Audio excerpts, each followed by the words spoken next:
Assalamualaikum warahmatullahi wabarakatuh. Nama saya Muhammad Ilyas, NIM terakhir 0246.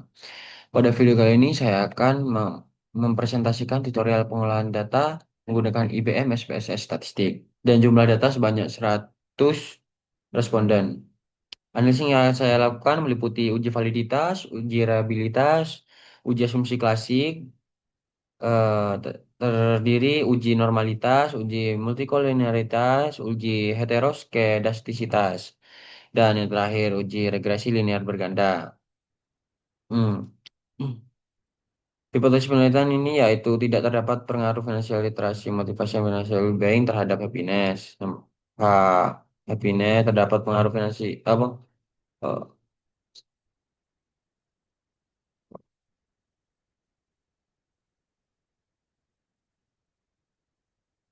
fur- Frugal living,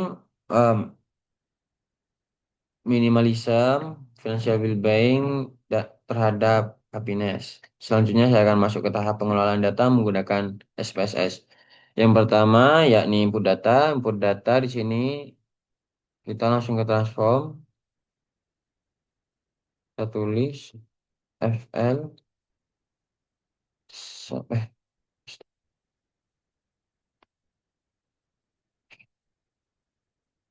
F1 to FL4.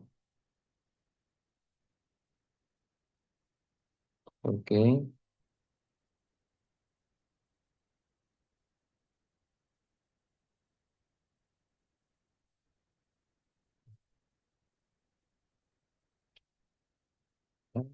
Minimalism saja minimalism.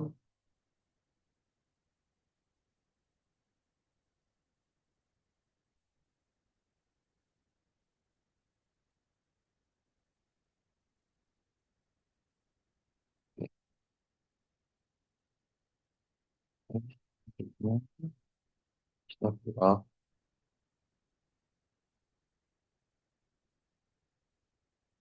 FWP.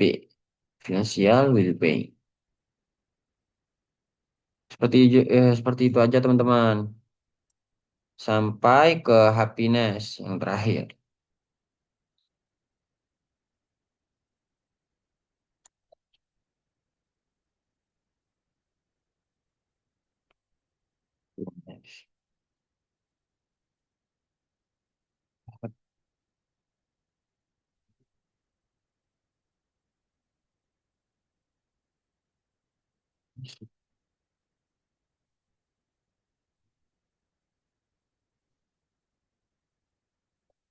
Dan sebelum itu kita ke variabel v terlebih dahulu untuk nominalnya kita jadiin scale.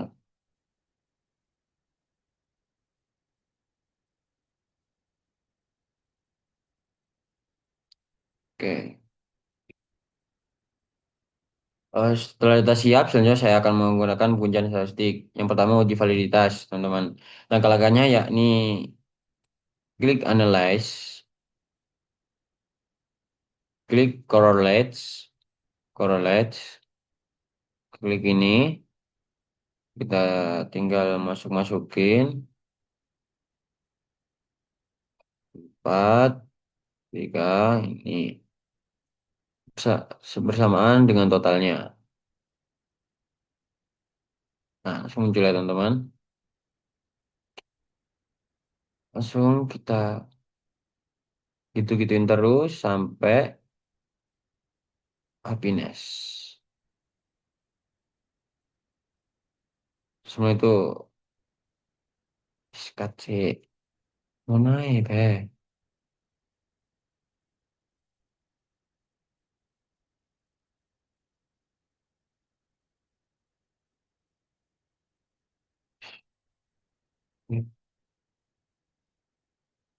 Transform data. Boleh, analis boleh. Wal, wal, baca. Apa?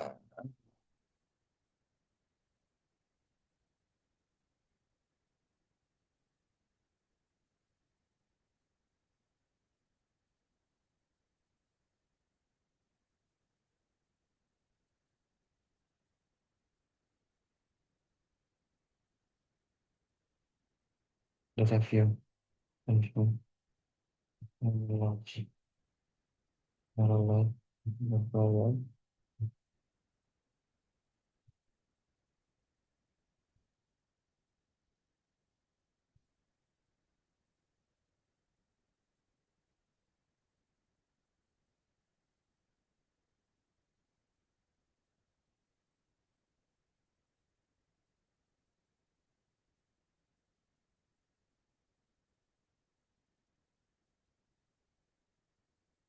Oke, lanjut lagi teman-teman.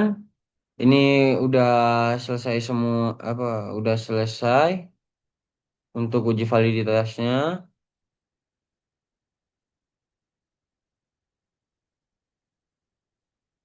Jadi cara membaca hasilnya yaitu melihat nilai signifikan,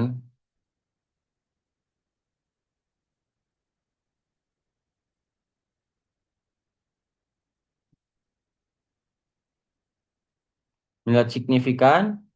Jika hasilnya kurang dari 0,05, maka item dinyatakan valid berdasarkan hasil output. Seluruh output di sini pada variabel Frugal Living memiliki nilai signifikan kurang dari 0,05 sehingga dinyatakan valid. Langkah yang sama dilakukan pada variabel lainnya. Oke, selanjutnya uji reliabilitas. Langkah-langkahnya pertama analyze. Kita keluar dulu. Langsung ke analyze. Eh, scale. Ke scale. Terus reliabilitas analisis. Ya, seperti tadi teman-teman. Cuma eh,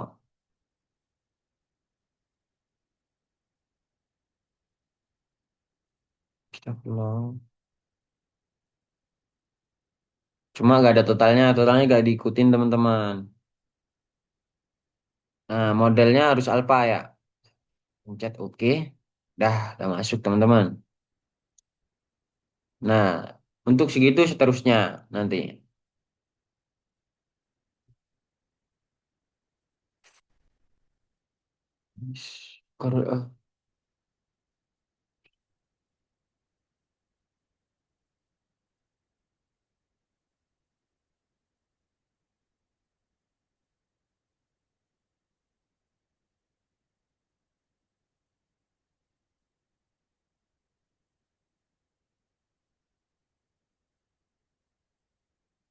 Nice lagi.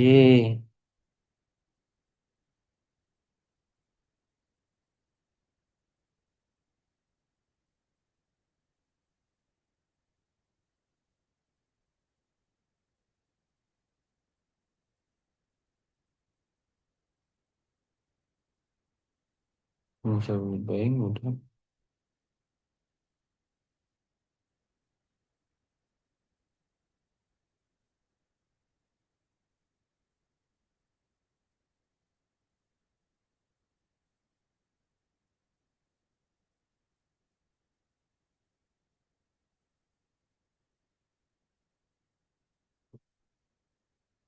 Ya Allah.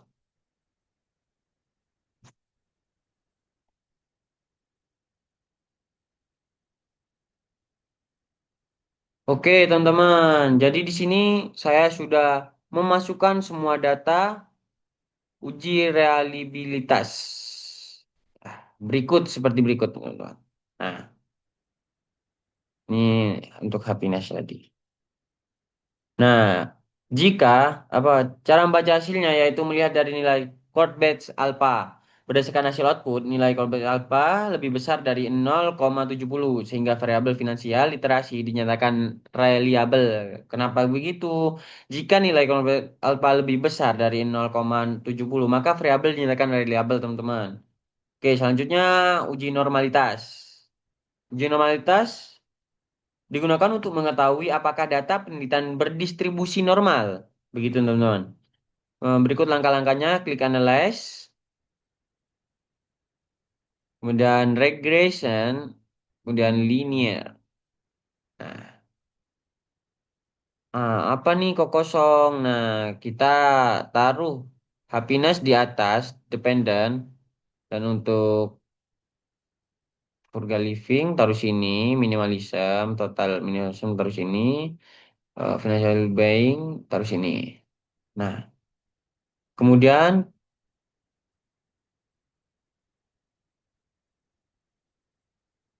ketik plots normality. Gini tuh, nah, continue dan oke. Dah.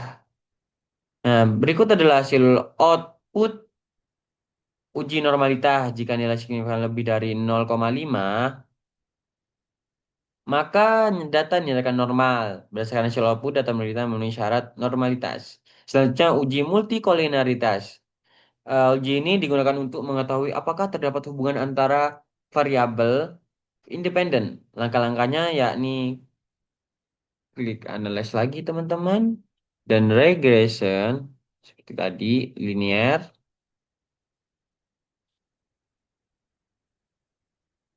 Bedanya kita bukan ke plot statistik, teman-teman. Nah, kita di sini pencet centang yang ini. Dia collinearity diagnosis.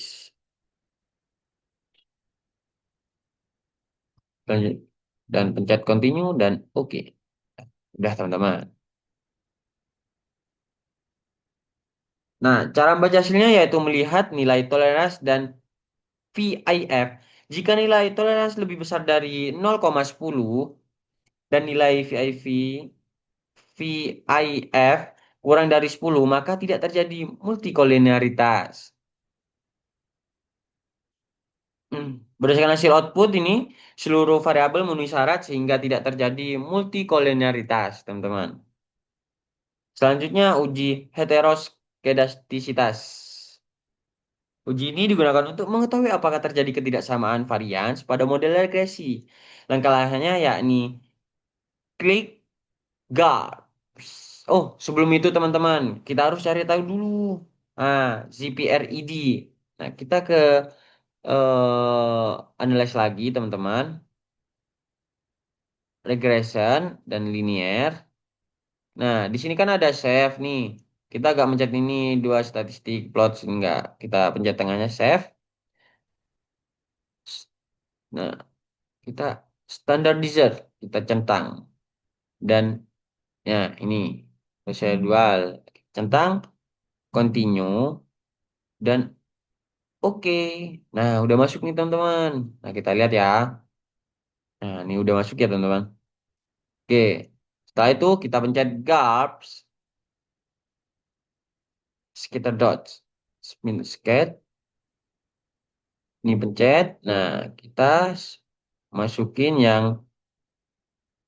di sini.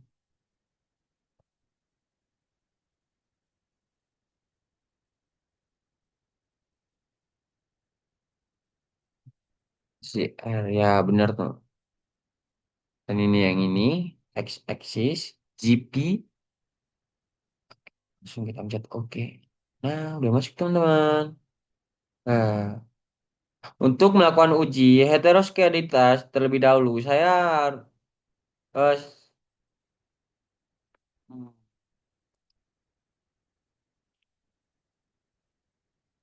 nah, begini teman-teman hasilnya nanti.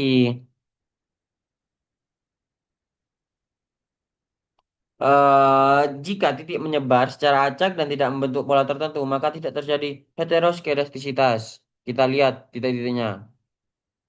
Wah, acak kan teman-teman.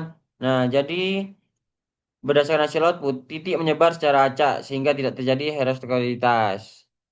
Oke, selanjutnya. Yang terakhir nih, regresi linear berganda. Uji ini digunakan untuk mengetahui pengaruh finansial literasi, eh, astagfirullah, apa, frugal living, minimalism, dan financial buying terhadap happiness. Langkah-langkahnya yakni kita ke analyze lagi, teman-teman, dan kemudian regression, chat linear. Kemudian masukkan apa, frugal living, kok independen. Udah nih, dependennya tetap happiness, teman-teman. Ya, langsung setelah itu klik OK.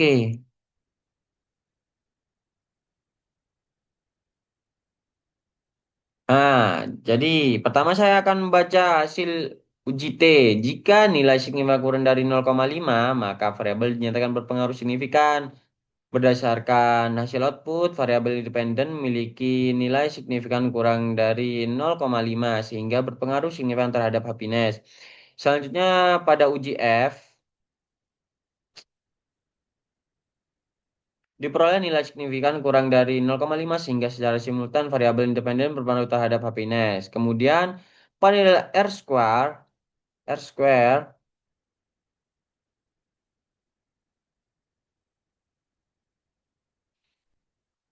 menunjukkan besarnya pengaruh variabel independen terhadap variabel dependen.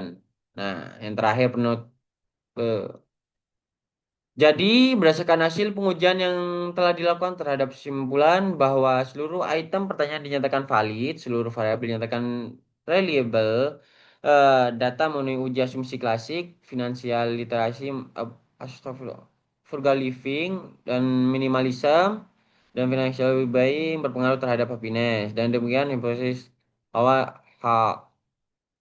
happiness diterima Happiness One diterima dan HU ditolak. Demikian video tutorial SPSS saya yang dapat saya sampaikan. Untuk kekurangannya mohon maaf. Wassalamualaikum warahmatullahi wabarakatuh.